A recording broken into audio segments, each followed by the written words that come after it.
We have some breaking news that's now coming in. This is to do with the controversy that's brewing in the United Kingdom after the ban on Maccabi's Tel Aviv fans at Aston Villa. We're now seeing the Culture Secretary will be meeting officials to discuss this decision to block Tel Aviv fans from attending a football match. This happened in Birmingham. Meanwhile, United Kingdom Prime Minister Keir Starmer has called this ban a wrong decision. Details are still trickling in of what exactly transpired in United Kingdom. Anand Narasimhan, my colleague, and Sanjay Suri will be joining us shortly, getting us more details. In fact, I believe Anand is with us. Anand, what exactly transpired? Well, this is the letter that's come from Barrister Ayub Khan, who's the MP of Birmingham. Now, long live freedom. Freedom is dead. That is what many are saying. Long live liberal British society, freedom, and a liberal British society is dead. That's what many are saying because of the tone of this letter. He's saying, I welcome the Safety Advisory Group's decision to advise Maccabi Tel Aviv fans will not be permitted to attend Villa Park on 6th November. There was a match scheduled between Aston Villa FC and the Maccabi Tel Aviv team.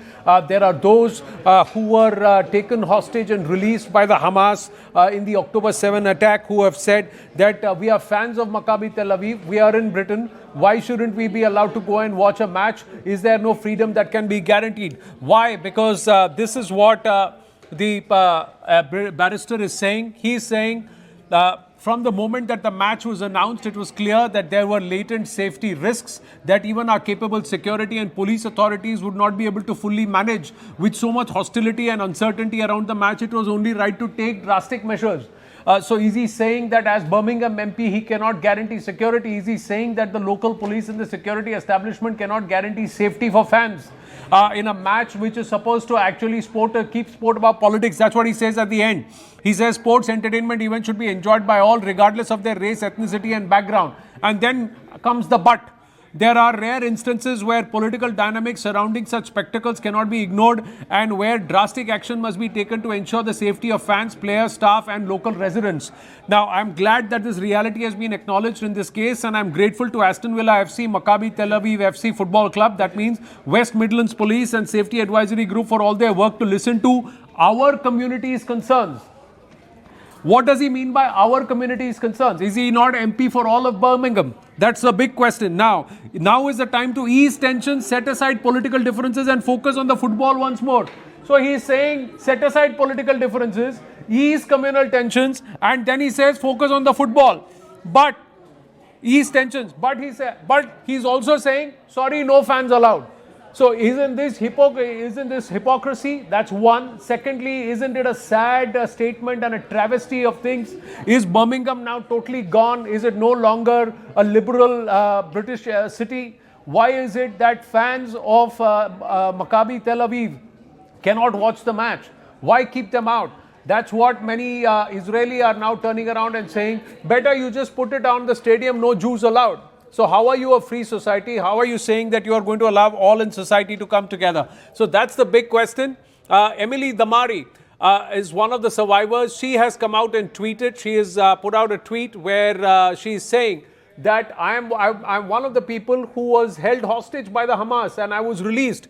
And I am a Maccabi football club fan.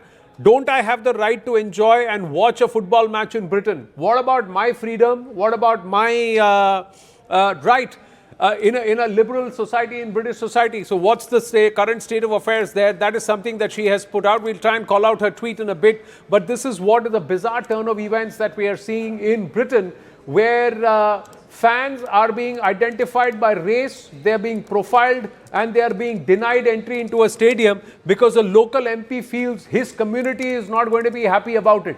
So is Barrister Ayub Khan, the Birmingham MP, representing all of Birmingham or only a certain particular community who he feels will feel bad if Maccabi Tel Aviv come? Now, this is what Emily Damari has said. We'll try and call out this tweet, and she's replying to Ayub Khan here. So this is Ayub Khan, where he's saying, welcome the news that Maccabi Tel Aviv fans will not be permitted to watch the match. Then this is what Emily Damari has come out and said, and if you can call out this tweet and put it out. I was released from Hamas captivity in January, and I'm a die-hard fan of Maccabi Tel Aviv.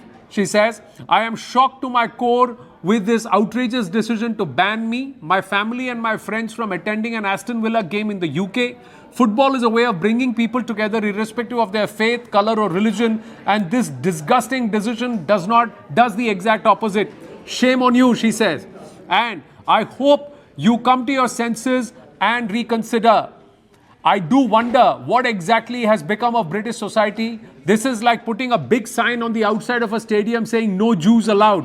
What has become of the UK where blatant anti-Semitism has become the norm? What a sad world we are living in.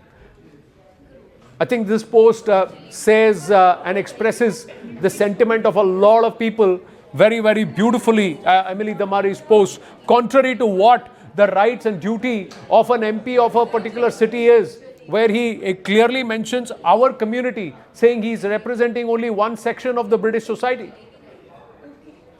What has been the reaction of the government so far? We're given to understand that there has come some sort of condemnation that has come to the fore from the Prime Minister himself. Yes, Keir Starmer has reacted. Keir Starmer has, there has been a reaction from Keir Starmer, who has condemned this kind of an attitude. But is he able to try and turn this whole entire diktat around? Is he able to try and guarantee a certain level of confidence to fans of the Maccabi Tel Aviv football club? Is he able to say that either no fans enter or all fans enter? That we have to wait and watch. Right, Anand, stay on with us. Sanjay also joining us. He's joining us from London, getting us more details. It's quite shocking, this ban and this letter that has now come to the fore. A condemnation has come in from Keir Starmer, Sanjay, but that shouldn't be all, isn't it? There has to be more than just words. More than words, and it's more than Birmingham and more than this match. Poonam, I'm actually at the moment in Leicester. This is in Midlands. This is another city in the Midlands, not very far from Birmingham at all. And this city is grappling with its own concerns because this is home to a very large Diwali celebration year after year. And this year, the Diwali celebrations have been curtailed by the local council here on the grounds that there are safety concerns because crowds turn up. And this is parallel to, and if you like, an extension to the kind of decision we've seen in Birmingham. And people here are very concerned. There have been large crowds here year after year, and the demand is that the crowd should be managed rather than reduced. And the city has done a fairly good job doing that. And this year there are concerns because the celebrations are being reduced. What has been permitted has been curtailed quite a bit, and there's a lot of concern here over this. Now, as far as Birmingham goes, there have been the stated reason, or the pretext, if you like, has been a concern over safety. We've seen the attack on the synagogue in Manchester. Just earlier this month, only a couple of weeks back, one person was killed by an attacker, another was accidentally shot by the police in trying to manage this incident. And the other issue that people have raised concerns over and pointed to is the incident that happened in Amsterdam last year when the Israelis and local groups clashed over a football match. So these are the two incidents that local authorities in Birmingham are pointing to raise concerns that they cannot guarantee the safety of fans and therefore to stop them from coming all together. But clearly the need is to manage the fans rather than ban them. Absolutely. We'll keep a track of what comes next and what the reaction really is across the United Kingdom and from the world as well. For the moment, though, Anand and Sanjay, thank you so much for getting us the latest.